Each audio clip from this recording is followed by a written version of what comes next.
Hi there, I'm James Dappici, and this is Coffee and a Case Note.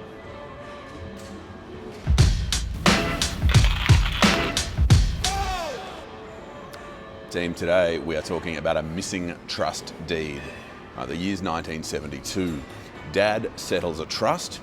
The trustees of the trust are his three sons. The beneficiaries of the trust are his three sons and those three sons' descendants. This is 1972. And in the background of all of this is a lost trust deed.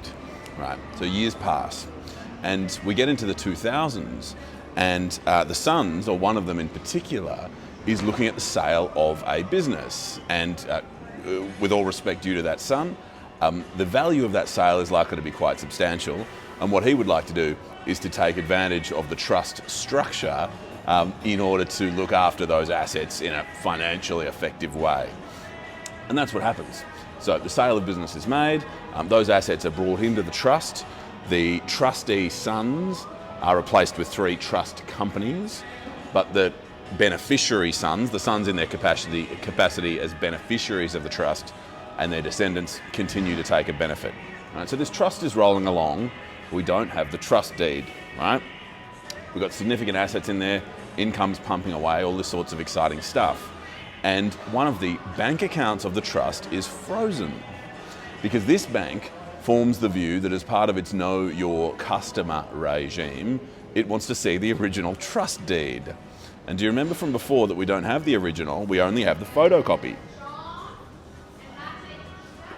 Well, in short, that leads one of our former trustee and beneficiary brothers to come before the court to try to sort this out.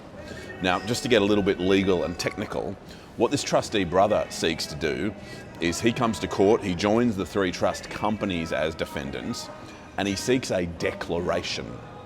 And a declaration is essentially where you're asking the court to declare that there's a legal state of affairs in place. So it might declare that Party A and Party B are in partnership, or declare that, sorry, my head's in partnership land, that a partnership was dissolved on date X, or some sort of legal state of affairs, right?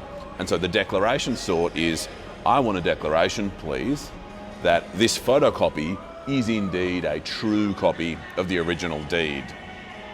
Now what the court says is no to the declaration, right? The court says no, a declaration is about a legal state of affairs. Are parties in contract? Have partnerships been wound up? These sorts of things.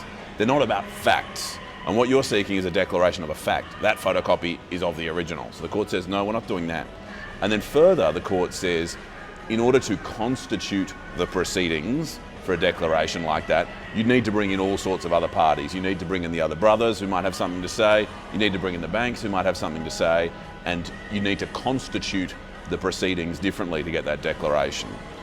But the trustee who makes the application is not left disappointed.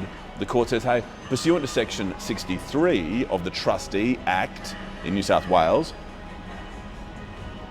what we can do is offer you judicial advice.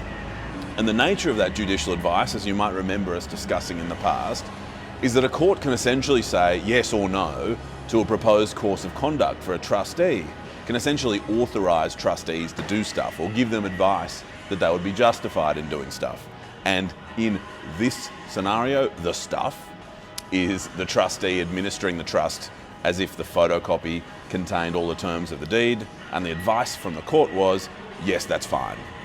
So we've got a lost trust deed, we've got no declaratory relief, none of those declarations made, but we do have judicial advice handed down from the court, and we have another missing trust deed case and another, with respect, effective solution to that. I hope that quick note assisted you, and I look forward to speaking again soon over another coffee and in relation to another case note. Cheers.